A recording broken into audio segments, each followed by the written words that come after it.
So Python, I will go through this, compare these two languages in these categories. So we'll look at the objective, why this language was developed, and the workability of this language, integration, database handling capacity, as well as the environment that you can execute them in, and some essential packages and library, as well as advantages. So starting with Python, Python is typically used by data scientists or for web development or embedded systems. So it can easily perform a matrix computation as well as optimization. So it programs, they're integrated with web app for easy development. And it can also handle large amounts of data very easily.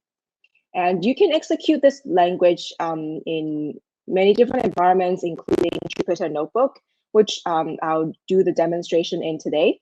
And there's also the Spider IDE, which is designed by and for scientists, engineers, and data analysis, as well as IPython. Some essential packages and libraries include NumPy and Pandas. And these two packages allow you to manipulate the data set. For example, you have a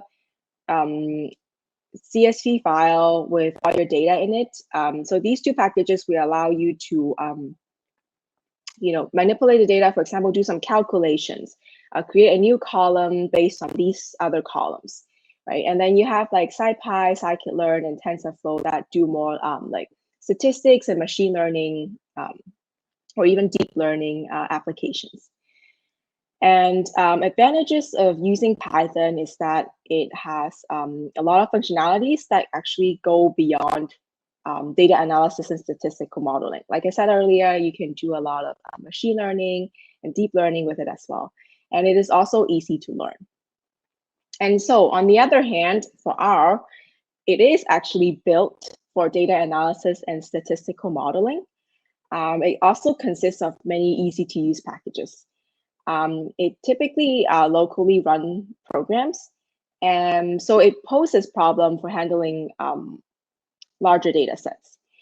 And some integrated, some environment that you can execute R in include R Studio, as well as R GUI. So I'll also be showing you some free resources offered by R Studio that allows you to do a lot of things with R.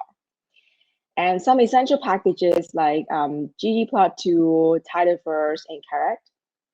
And the advantage is that it produces quality plots with users having full control over the design.